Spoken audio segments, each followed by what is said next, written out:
Hello दोस्तों, स्वागत है आपका अपना चैनल एडियो 360% में। चलिए दोस्तों, तो आज हम आपके लिए लेके आए हैं इलेक्ट्रिकल मशीन सेकंड, जो कि पॉलिटेक्निक 5th सेमेस्टर का इलेक्ट्रिकल इंजीनियरिंग का एक बुक है इलेक्ट्रिकल मशीन सेकंड। उसका चैप्टर नंबर 2 का वीडियो 3rd, जो कि है सिंगल फेज इंडक्शन मोटर। उसका वीडियो 3rd है ये। तो यदि आप पहले इसका वीडियो सीरीज का नहीं देखे हैं तो सिंगल फेज इंडक्शन मोटर का वीडियो 1 और वीडियो 2 देख लीजिए, जिसका लिंक आपको आई बटन में भी देखने को मिल रहा होगा ऊपर। अगर स्टार्टिंग से देखना चाहते हैं तो चैप्टर 1 है 3 फेज इंडक्शन मोटर, उसकी 7 वीडियो है, लगातार उसको देखिए। फिर सिंगल फेज इंडक्शन मोटर को देखिए।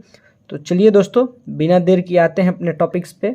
यदि आप इस वीडियो से को स्टार्टिंग से लेकर अंत तक देखते हैं तो आप इस वीडियो से क्या क्या सीख करके जाएंगे, चलिए वो देख लेते हैं। तो देखिए, पहली बात है जो कि आप इस वीडियो से सीख के जाएंगे वो है कि कैपेसिटर रन मोटर क्या होता है, कैपेसिटर रन मोटर क्या होता है, और परमानेंट कैपेसिटर मोटर, या इसी को क्या कहते हैं, परमानेंट कैपेसिटर मोटर, और इसकी वर्किंग और कंस्ट्रक्शन। इसकी वर्किंग और कंस्ट्रक्शन को आप देख रहे होंगे। जैसे ही आगे बढ़ते हैं तो ये होता है phasor diagram of capacitor run motor, capacitor run motor का फेजर डायग्राम।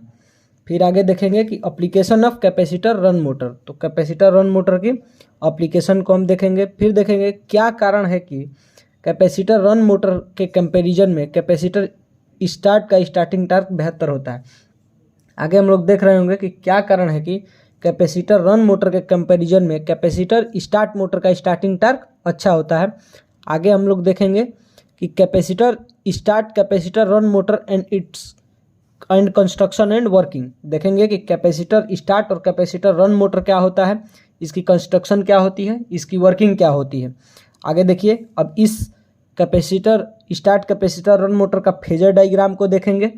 फिर उसके बाद application of capacitor start and capacitor run motor, इसके बाद हम उसका एप्लीकेशन देखेंगे कि capacitor start capacitor run motor कहाँ यूज होता है।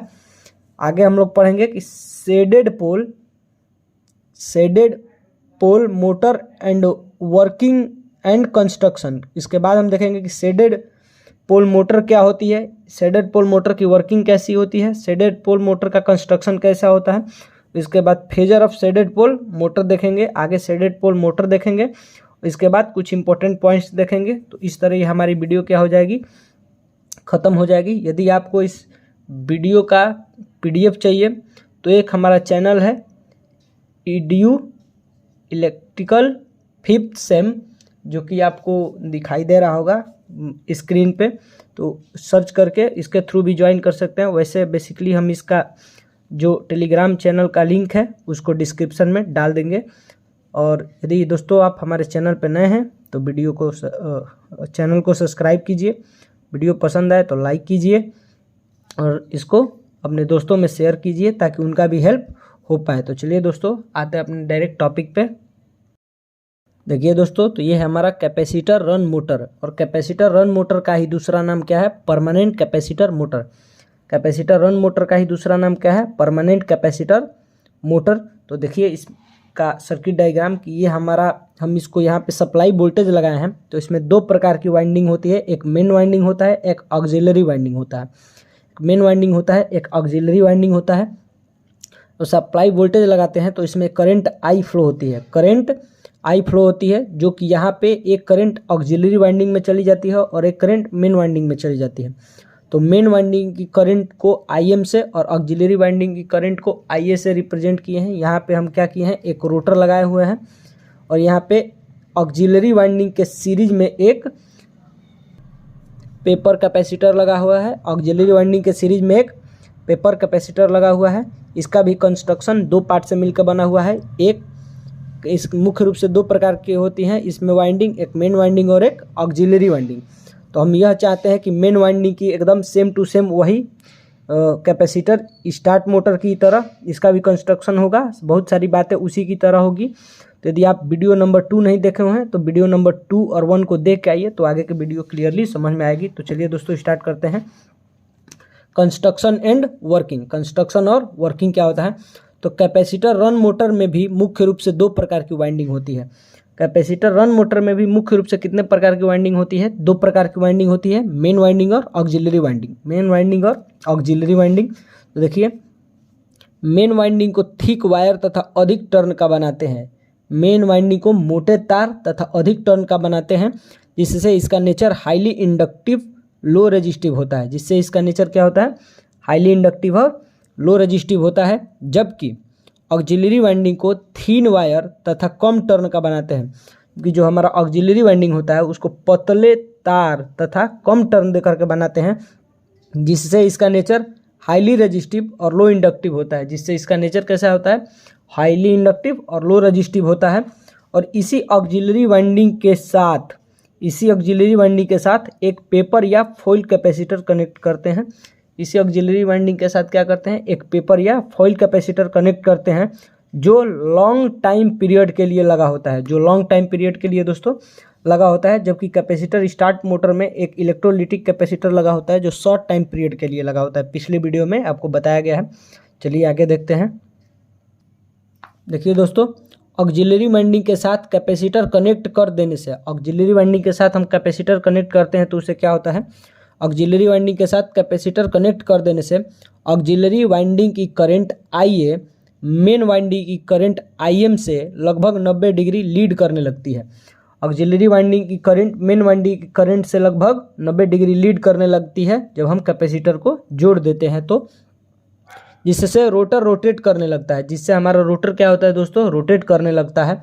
और आगे देखिए, चूंकि कैपेसिटर रन मोटर में ऑक्सिलरी वाइंडिंग के साथ सेंट्रीफ्यूगल स्विच नहीं लगा होता है, और कैपेसिटर रन मोटर में क्या लगा होता है? ऑक्सिलरी वाइंडिंग के साथ सेंट्रीफ्यूगल स्विच नहीं लगा होता है, जबकि कैपेसिटर स्टार्ट मोटर में सेंट्रीफ्यूगल स्विच लगा होता है।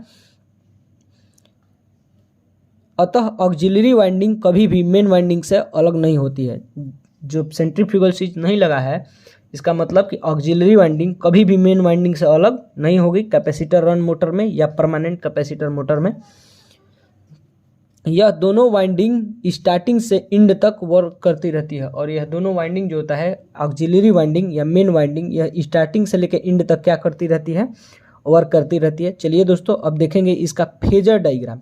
देखिए, phasor diagram of capacitor run motor, capacitor run motor का फेजर डायग्राम। तो देखिए दोस्तों, हम जानते हैं कि फेजर ड्रा करने के लिए हमारी सबसे पहली बात क्या हो कि हम बेस उसी का लेते हैं जो कि सर्किट में कांस्टेंट हो। तो इस सर्किट में हमारी क्या होती है कि वोल्टेज कांस्टेंट होती है। ये सारी बातें हम आपको बता चुके हैं पहले और दूसरे वीडियो के सिंगल फेज इंडक्शन मोटर के देख के आइए, आपको क्लियरली समझ में आएंगी हमारी बातें। और हमारी जो पहली और दूसरी ये वीडियो है, इसको कंटिन्यूअसली यानी डेली एक एक देखा कीजिए और एक एक को क्लियरली समझते आइए, तो हमारी आगे की वीडियो सारी समझते आएंगी, आपको समझ में आएंगी बातें। तो देखिए, हम इसमें क्या किए हैं, वोल्टेज को बेस ले लिए हैं। और चूंकि हम जो कि मेन वाइंडिंग है, तो मेन वाइंडिंग को हम एकदम मोटे तार तथा अधिक टर्न का बनाया है कि हाईली इंडक्टिव हो सके। तो यह हाईली इंडक्टिव होगी, तो हम जानते हैं कि इंडक्टर क्या होता है कि इंडक्टर में फ्लो होने वाली करंट वोल्टेज के से 90 डिग्री क्या करती है?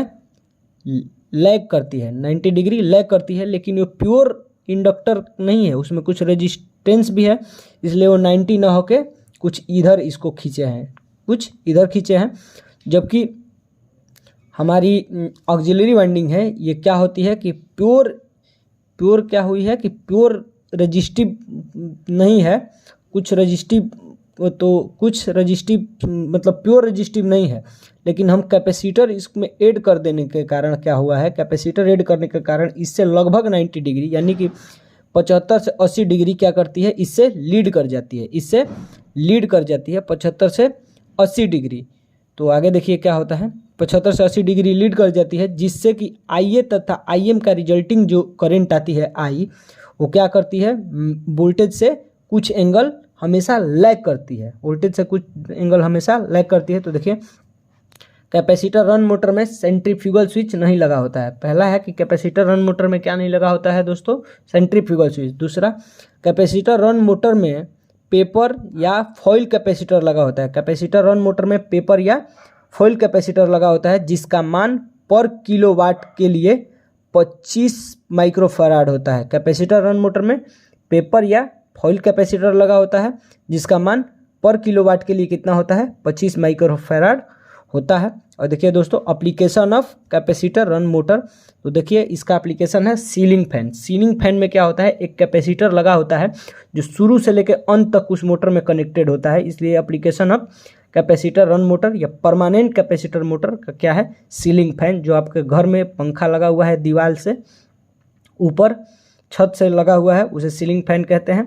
और यह क्या है कि उसकी एप्लीकेशन है। चलिए दोस्तों आगे देखते हैं। देखिए दोस्तों, अगला टॉपिक है या अगला एक क्वेश्चन के रूप में ले लिए हैं, क्या कारण है कि कैपेसिटर रन मोटर के कंपैरिजन में कैपेसिटर स्टार्ट का स्टार्टिंग टार्क बेहतर होता है।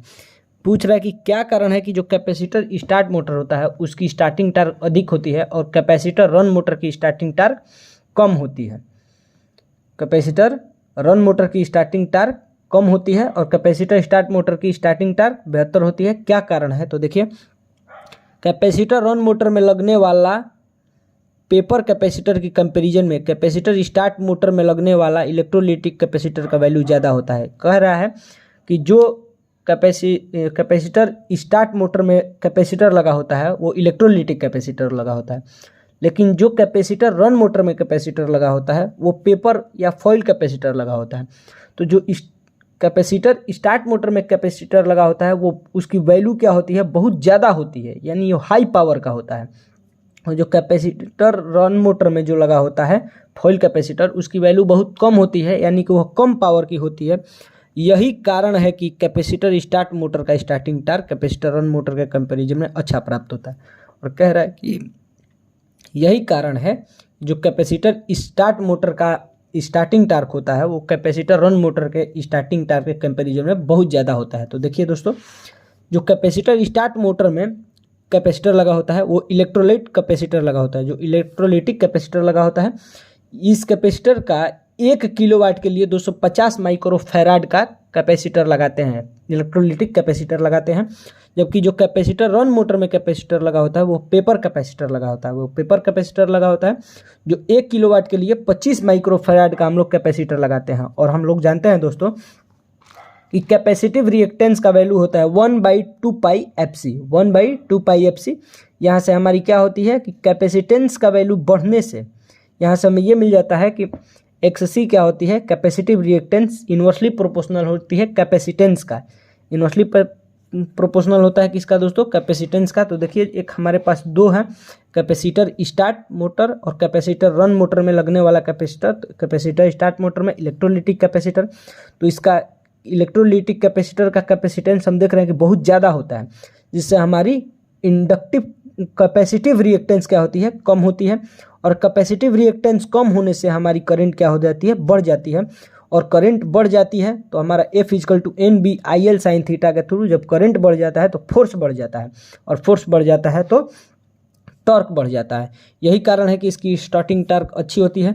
जबकि कैपेसिटर रन मोटर में जो पेपर कैपेसिटर लगा होता है उसकी वैल्यू कम होती है, तो कैपेसिटेंस के वैल्यू पेपर कैपेसिटर के कैपेसिटेंस का वैल्यू कम होने के कारण इसका कैपेसिटिव रिएक्टेंस बढ़ जाता है।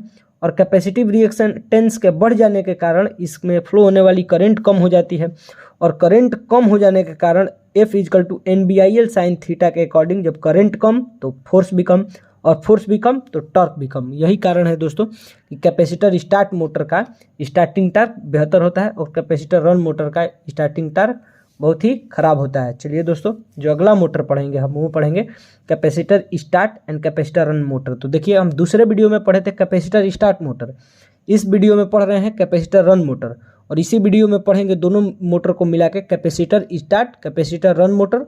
और इसी मोटर का दूसरा नाम है 2 वैल्यू कैपेसिटर मोटर। चलिए दोस्तों, बिना देर किए उसको भी पढ़ते हैं। देखिए दोस्तों, इस मोटर का भी circuit diagram same to same capacitor start कह लीजिए या कैपेसिटर रन कह लीजिए, उसी के जैसा है, बस इसमें थोड़ा सा चेंज होगा। तो देखिए इसमें भी क्या होता है कि इसमें भी 2 वाइंडिंग होती है, एक मेन वाइंडिंग होती है, एक ऑक्सिलरी वाइंडिंग होती है। और मेन वाइंडिंग को ही हम प्राइमरी वाइंडिंग कहते हैं, और मेन वाइंडिंग को ही हम रनिंग वाइंडिंग भी कहते हैं। हम रनिंग वाइंडिंग या प्राइमरी वाइंडिंग क्यों कहते हैं, हमारी पहली और दूसरी वीडियो को कंटिन्यू देखिए, समझ में आ जाएगा। और ऑक्सिलरी वाइंडिंग, तो ऑक्सिलरी वाइंडिंग को ही हम सेकेंडरी वाइंडिंग भी कहते हैं, ऑक्सिलरी वाइंडिंग को ही हम स्टार्टिंग वाइंडिंग के नाम से जानते हैं। तो इसको स्टार्टिंग वाइंडिंग क्यों कहते हैं वो भी आपको पहले और दूसरे वीडियो को पढ़ेंगे तो समझ में आएगा। देखिए क्या होता है कि हम सप्लाई दिए हैं, तो इस सप्लाई लगाने के वजह से इसमें करंट आई फ्लो हो रही है। सप्लाई लगाए हैं तो इसमें से सप्लाई लगाने की वजह से इसमें एक करंट आई फ्लो हो रही है, जो कि दो भागों में डिवाइड हो जा रही है। एक करंट मेन वाइंडिंग में फ्लो हो रही है तो उसे मेन वाइंडिंग की करंट कहते हैं। दूसरी करंट ऑक्सिलरी वाइंडिंग में फ्लो हो रही है तो इसको ऑक्सिलरी वाइंडिंग की करंट कहते हैं। और साथ ही साथ कैपेसिटर स्टार्ट और कैपेसिटर रन मोटर में ऑक्सिलरी वाइंडिंग के सीरीज में कैपेसिटर, पेपर कैपेसिटर और फॉइल कैपेसिटर को पैरेलल में कनेक्ट करके वह ऑक्सिलरी वाइंडिंग के सीरीज में कनेक्ट कर देते हैं।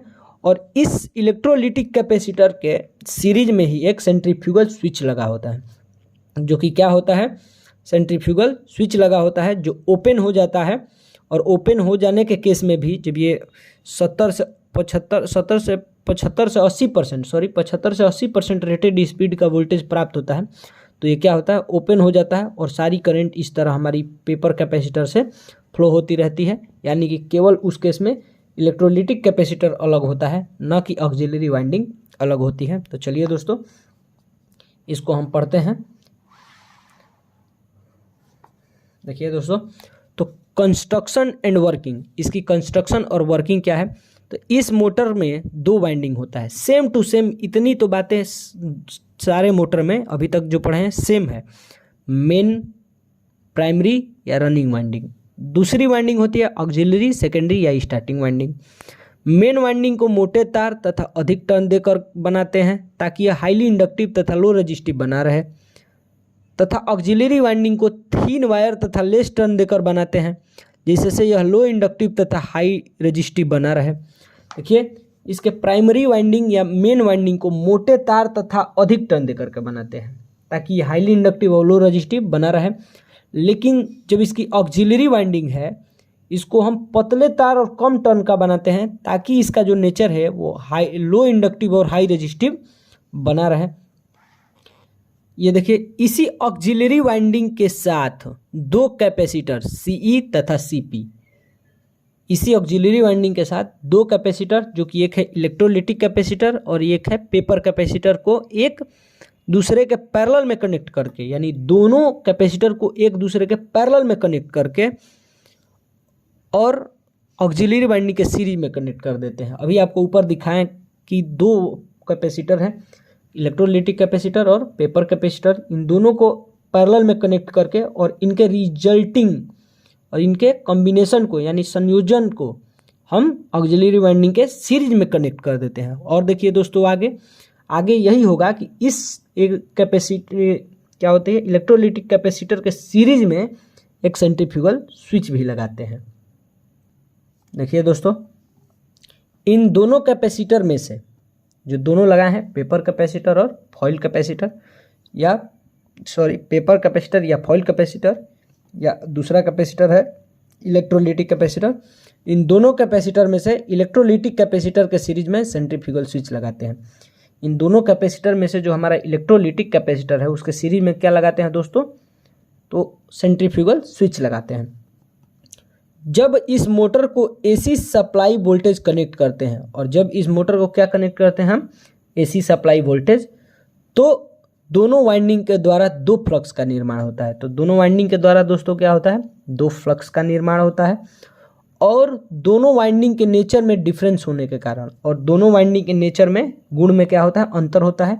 मेन वाइंडिंग हाई इंडक्टिव लो रेजिस्टिव, जबकि ऑक्सिलरी वाइंडिंग हाई रेजिस्टिव लो इंडक्टिव होता है। यानी इन दोनों के नेचर में अंतर होने के कारण, प्रोड्यूस फेज डिफरेंस के कारण, दोनों के नेचर में अंतर होने के कारण जो फेज डिफरेंस बनता है उसके कारण रोटर रोटेट कर जाता है, रोटर रोटेट कर जाता है।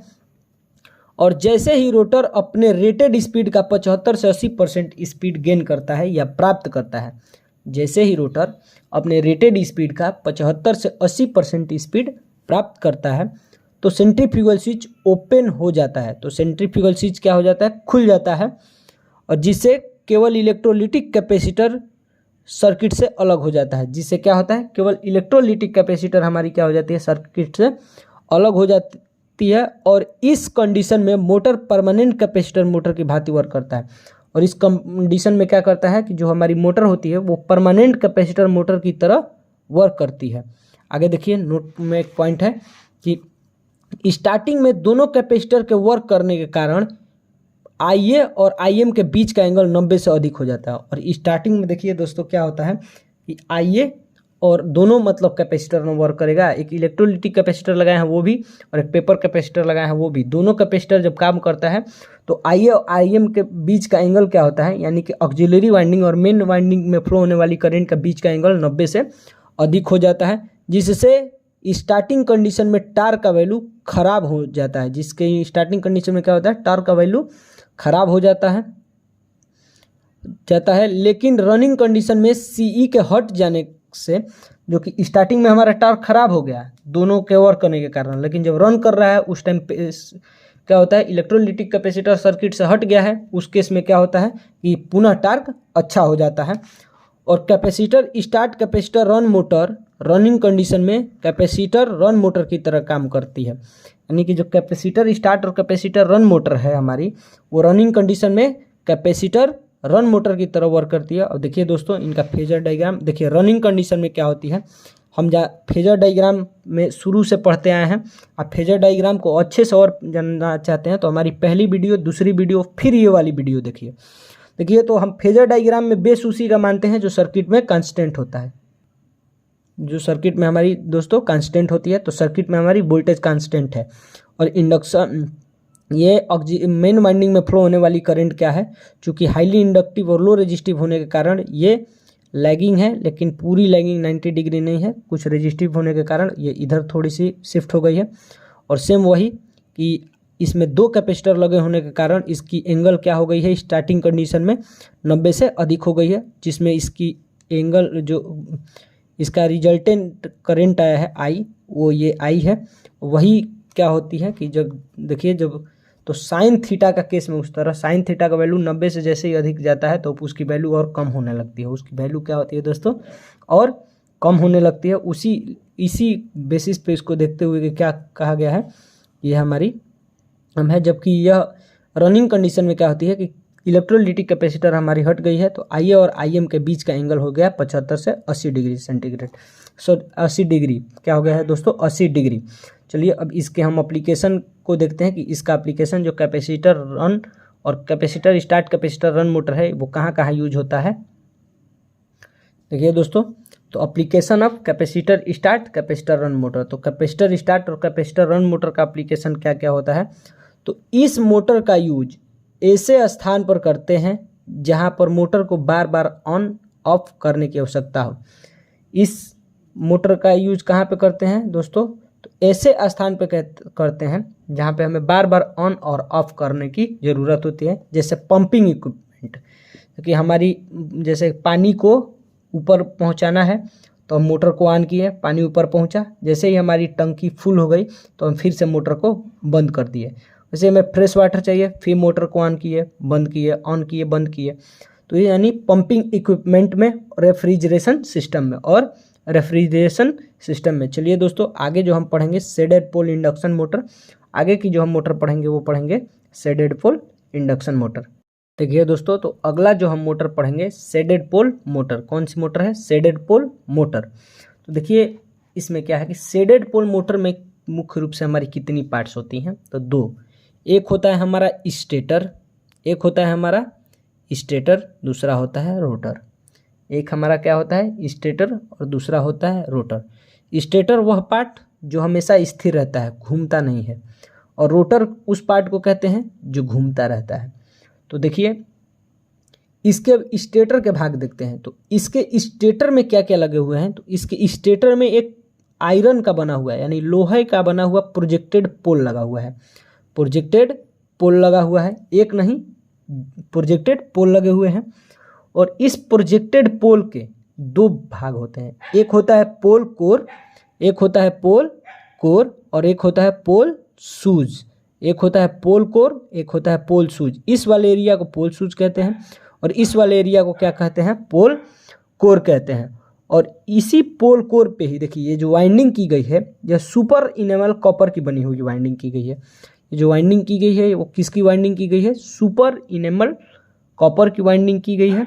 और इसके सुपर इनेमल कॉपर की वाइंडिंग की गई है और इस वाइंडिंग को हम एक और नाम से जानते हैं, अनशेडिंग वाइंडिंग। इस वाइंडिंग को एक और नाम से जानते हैं दोस्तों, इस वाइंडिंग को अनशेडिंग वाइंडिंग कहेंगे। और ये जो हमारा पोल शूज रीजन है, उसी पोल शूज के रीजन में क्या लगा हुआ है? ये कॉपर का एक प्लेट लगा हुआ है, कॉपर का एक प्लेट लगा हुआ है जिसको हम शॉर्ट सर्किट किए हुए हैं, जिसको हम दोस्तों शॉर्ट सर्किट किए हुए हैं। तो दोस्तों ये चूंकि प्लेट ही नहीं, ये वाइंडिंग भी हो सकता है। ये प्लेट लगा हुआ है शॉर्ट सर्किट, ये शॉर्ट सर्किट वाइंडिंग भी होता है। देखिए इसको क्या कहते हैं? और इस वाले एरिया को हम शेडिंग वाइंडिंग या शेडिंग कॉइल कहते हैं। इस वाले एरिया को शेडिंग वाइंडिंग या शेडिंग कॉइल कहते हैं। तो चलिए दोस्तों पढ़ते हैं इसके बारे में सारी बातें। तो देखिए शेडेड पोल मोटर दो पार्ट से मिलकर बना है। शेडेड पोल मोटर कितने पार्ट से मिलकर बना है? दो पार्ट से। एक होता है स्टेटर, दूसरा होता है रोटर। एक स्टेटर, दूसरा रोटर। देखिए स्टेटर क्या होती है? तो शेडेड पोल मोटर के स्टेटर में आयरन का बना हुआ प्रोजेक्टेड पोल लगा होता है। शेडेड पोल मोटर के स्टेटर में क्या होता है? आयरन का बना हुआ प्रोजेक्टेड पोल लगा होता है जिसके दो पार्ट्स होते हैं। कि कितने भाग होते हैं? पोल के दो भाग। एक होता है पोल कोर, एक होता है पोल शूज। एक होता है पोल कोर, एक होता है पोल शूज दोस्तों। तो चलिए आगे देखते हैं। अब देखिए पोल कोर पर ही सुपर इनेमल कॉपर की बनी हुई वाइंडिंग लगाते हैं जिसे अनशेडिंग वाइंडिंग भी कहते हैं। और पोल कोर पर ही क्या करते हैं हम? सुपर इनेमल कॉपर की बनी हुई वाइंडिंग लगाते हैं। और इस वाइंडिंग को एक दूसरे नाम से भी जानते हैं, अनशेडिंग वाइंडिंग। अनशेडिंग वाइंडिंग। और देखिए और पोल शूज रीजन पर देख रहे थे हम पीछे फिगर में कि पोल शूज रीजन पर कॉपर की शॉर्ट सर्किट प्लेट या वाइंडिंग को लगा देते हैं। पोल शूज रीजन में किसको लगा देते हैं? कॉपर की शॉर्ट सर्किट प्लेट को या वाइंडिंग को लगा देते हैं जिसे शेडिंग वाइंडिंग या शेडिंग कॉइल कहते हैं। जिसे शेडिंग वाइंडिंग या शेडिंग कॉइल कहते हैं दोस्तों। आगे देखिए कि जब शेडेड पोल इंडक्शन मोटर के स्टेटर को सिंगल फेज एसी सप्लाई से कनेक्ट करते हैं, यानी कि जब शेडेड पोल इंडक्शन मोटर के स्टेटर को सिंगल फेज एसी सप्लाई देते हैं हम, तब क्या होता है? तब अनशेडेड वाइंडिंग तथा शेडेड वाइंडिंग दोनों में करंट फ्लो होती है। तब क्या होती है? शेडेड वाइंडिंग और अनशेडेड वाइंडिंग दोनों में क्या होती है? हमारी करंट फ्लो होती है। और चूंकि अनशेडेड कॉइल की कंपैरिजन में शेडेड वाइंडिंग को शॉर्ट सर्किट किए हुए हैं, और वो अनशेडेड वाइंडिंग क्या है? जिसपे पोल कोर पे सुपर इनेमल कॉपर की वाइंडिंग किए हैं, वो अनशेडेड वाइंडिंग है। उसके कंपैरिजन में हम शेडेड कॉइल जो है या शेडेड वाइंडिंग है उसको कॉपर की प्लेट लगाए हुए हैं और शॉर्ट किए हुए हैं। क्या किए हैं? शॉर्ट सर्किट किए हुए हैं। अतः इस वाइंडिंग में करंट का मान ज़्यादा होगा। किस वाइंडिंग में? जिस वाइंडिंग में शॉर्ट किए हैं। और उस वाइंडिंग को क्या कहेंगे? Unshielded winding. करंट का मान ज़्यादा होगा जिससे शेडिंग कॉइल में बनने वाली फ्लक्स का मान अनशेडिंग वाइंडिंग के कंपैरिजन में अधिक हो जाएगा। जिससे शेडिंग वाइंडिंग में बनने वाले फ्लक्स का मान क्या हो जाएगा? अनशेडिंग वाइंडिंग के कंपैरिजन में अधिक हो जाएगा। और इस प्रकार शेडिंग कॉइल का फ्लक्स अनशेडिंग कॉइल का फ्लक्स से अधिक होगा। इस प्रकार शेडिंग का फ्लक्स अनशेडिंग के फ्लक्स से अधिक होने से शेडिंग कॉइल का इंडक्टेंस ज़्यादा होगा। शेडिंग कॉइल का इंडक्टेंस क्या होगा दोस्तों? ज़्यादा होगा, जिसके फलस्वरूप दोनों वाइंडिंग के बीच फेज डिफरेंस प्रोड्यूस हो जाएगा। और जिसके फलस्वरूप क्या होगा दोस्तों? दोनों वाइंडिंग के बीच फेज डिफरेंस प्रोड्यूस हो जाएगा और रोटर रोटेट कर जाएगा और रोटर रोटेट हमारा कर जाएगा। आगे देखिए phasor of shaded pole motor. Phasor of shaded pole motor, इसमें मेन बात यही है कि दो वाइंडिंग कैसे भी हो और दोनों वाइंडिंग के बीच में कैसे भी फेज डिफरेंस ला देना है, हमारा मोटर घूम जाएगा। अब देखिए चूँकि इसमें क्या है कि कोई कैपेसिटर यूज नहीं हुआ है, कोई कैपेसिटर यूज नहीं हुआ है, तो यह जो है कि वोल्टेज के इस साइड नहीं जाएगा, वोल्टेज के इस साइड नहीं जाएगा, क्योंकि कैपेसिटर ये यहाँ तक जो इसके यहाँ तक करंट आएगी वो प्योर रजिस्टिव होगी।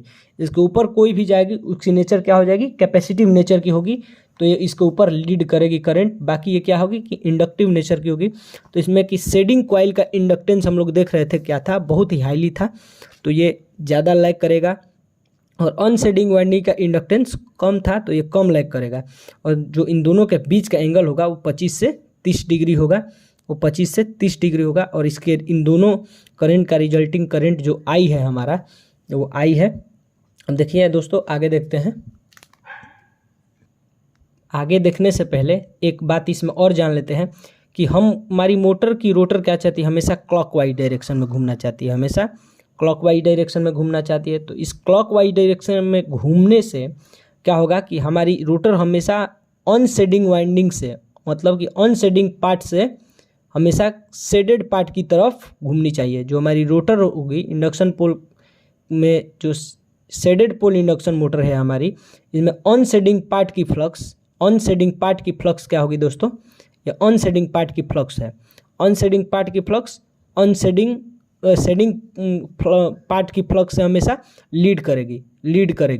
और ये आप लीड लैग नहीं जानते हैं तो हमारी पहले दूसरी वीडियो में देखिए, वहाँ से भी आपको तो क्लियरली नहीं लेकिन थोड़ा बहुत हिंट मिल जाएगा जिससे आप इसको समझ सकते हैं। और देखिए, जो हमारी रोटर अनशेडिंग करंट से शेडिंग करंट की तरफ मूव करेगी, या अनशेडिंग फ्लक्स से शेडिंग फ्लक्स की तरफ मूव करेगी। और इसमें हमारी डेल्टा का मान 25 से 30 डिग्री होता है। देखिए दोस्तों, शेडेड पोल इंडक्शन मोटर में अनशेडेड पार्ट की फ्लक्स हमेशा शेडेड पार्ट के फ्लक्स से लीड करती है। इंडक्शन मोटर में अनशेडेड पार्ट की फ्लक्स क्या करती है, हमेशा शेडेड पार्ट के फ्लक्स से लीड करती है। देखिए, शेडेड पोल मोटर का रोटर अनशेडेड से शेडिंग कॉइल की तरफ घूमता है। शेडेड पोल मोटर का रोटर अनशेडेड से शेडिंग कॉइल की तरफ घूमता है। और शेडेड पोल मोटर के लिए डेल्टा का वैल्यू 25 से 30 डिग्री होता है। शेडेड पोल मोटर के लिए डेल्टा का वैल्यू कितना होता है, 25 से 30 डिग्री होता है। कुछ देखिए इंपॉर्टेंट पॉइंट्स। तो देखिए दोस्तों, इंपॉर्टेंट पॉइंट्स है कि शेडेड पोल मोटर में आयरन का पोल यूज होने के कारण इस मशीन का आयरन लॉस का वैल्यू बहुत अधिक होता है। देखिए, शेडेड पोल में हम देख रहे हैं कि प्रोजेक्टेड पोल लगा हुआ है, जो किसका बना हुआ है, आयरन का बना हुआ है। तो आयरन का बना हुआ पोल लगाने की वजह से क्या हो रहा है, इस मशीन में हमारी आयरन लॉस क्या हो रही है, बहुत अधिक हो रही है। अतः इस मशीन की इफिशियंसी बहुत ख़राब हो जाएगी। और हम जानते हैं कि जहाँ पे लॉसेस अधिक, वहाँ पे इफिशियंसी कम होना ही होना है। तो देखिए, तो जो हमारी शेडेड पोल मोटर है वो छोटी मशीनों के लिए 5 से 7% होता है। इसकी इफिशियंसी कितनी होती है, 5 से 7%। और वहीं हमारी बड़ी मशीन हो गई तो उसकी इफिशियंसी 25 से 30% होता है। एक और बात है कि शेडेड पोल मोटर मैक्सिमम 40 वाट रेटिंग तक के लिए ही बनाते हैं। शेडेड पोल मोटर जो होता है वो ज़्यादा से ज़्यादा कितने वाट तक के मोटर के लिए बनाते हैं, 40 वाट तक के मोटर के लिए बनाते हैं। और देखिए, 3 फेज इंडक्शन मोटर के रोटर के स्पीड का डायरेक्शन चेंज करने के लिए 3 फेज इंडक्शन मोटर है, जो कि हम पीछे पढ़ चुके हैं। 3 फेज इंडक्शन मोटर के रोटर का यदि स्पीड का डायरेक्शन चेंज करना है, यानी कि क्लॉकवाइज रोटर घूम रहा है तो उसको एंटी क्लॉकवाइज घुमाना है, उसके लिए हमें क्या करना पड़ेगा, उसके लिए तीनों फेज, जो हमारे तीनों फेज सप्लाई लगा रहते हैं RYB में से किसी एक फेज को स्थिर रखते हुए, यानी कि किसी एक फेज को स्थिर रख देंगे, यानी कि B को, मतलब कि RYB में से किसी एक को भी हम क्या करेंगे, स्थिर रख देंगे। और जो 2 बचे हुए हैं वो दोनों फेज को आपस में इंटरचेंज कर देंगे, और उन दोनों फेज को आपस में हम क्या कर देंगे दोस्तों, बदल देंगे। तो हमारी क्या हो जाएगी, स्पीड की डायरेक्शन बदल जाएगी, रोटर के स्पीड की गति की डायरेक्शन बदल जाएगी। देखिए, सिंगल फेज इंडक्शन मोटर के डायरेक्शन ऑफ रोटेशन बदलने के लिए, और जो हमारा सिंगल फेज इंडक्शन मोटर होता है उसके डायरेक्शन का रोटेशन बदलने के लिए क्या किया जाता है, दोनों वाइंडिंग में से किसी एक वाइंडिंग का कनेक्शन को उलट देते हैं। दोनों वाइंडिंग में से दोस्तों किसी एक वाइंडिंग के कनेक्शन को क्या कर देते हैं, उलट देंगे, तो रोटर उसी डायरेक्शन में मूव करेगा। तो रोटर दोस्तों हमारा किस डायरेक्शन में मूव करेगा, तो दूसरी डायरेक्शन में मूव करने लगेगा। देखिए, यदि दोनों वाइंडिंग में से किसी एक वाइंडिंग को उलट देंगे तो रोटर हमारा दूसरी डायरेक्शन में मूव करने लगेगा, उसी देखिए हम दूसरी डायरेक्शन में मूव करने लगेगा। और आगे देखिए कि लेकिन शेडेड पोल इंडक्शन मोटर के घूमने की दिशा को नहीं बदला जा सकता है। और दोस्तों जो हमारा शेडेड पोल मोटर है उसके घूमने की दिशा को हम लोग नहीं बदल सकते हैं। ऐसा करने के लिए उसकी कंस्ट्रक्शन में बदलाव करना पड़ेगा, और ऐसा करने के लिए क्या करते हैं, उसके कंस्ट्रक्शन में हमें बदलाव करना पड़ेगा। आगे देखिए दोस्तों, देखिए अगला टॉपिक और लास्ट टॉपिक है जो इस वीडियो का, वो है application of shaded pole motor. Shaded pole motor का अनुप्रयोग, तो वाटर लिफ्टिंग पंप में, जो पानी उठाने वाली पंप है, कूलर में जो छोटी सी पंप लगी होती है जो पानी को उठाती है, उसको क्या कहते हैं, वो कौन सी मोटर होती है, शेडेड पोल मोटर होती है। टॉय में, बच्चों के खेलने वाले खिलौने में जो मोटर लगा होता है वो कौन सा मोटर होता है, शेडेड पोल होता है। प्रोजेक्टर में, जो प्रोजेक्टर होता है उसमें कौन सा मोटर होता है, तो वो भी हमारा शेडेड पोल मोटर होता है। इलेक्ट्रोमैग्नेटिक रिले में जो मोटर यूज होता है वो भी शेडेड पोल मोटर होता है। और फोटोकॉपी मशीन में यह मोटर कहाँ लगा होता है, जो कि आप देखे होंगे कि जब फोटोकॉपी मशीन में आपकी जो ओरिजिनल कॉपी है वह जहाँ पे रखी जाती है, वहाँ पे एक स्लाइडर मूव करता रहता है, जो चमकता रहता है और मूव करता रहता है। वो जो हम लोगों का मोटर होता है वो फोटोकॉपी, वो मोटर जो होता है वो शेडेड पोल मोटर होता है। चलिए दोस्तों, मिलते हैं अगले वीडियो में। बहुत बहुत धन्यवाद।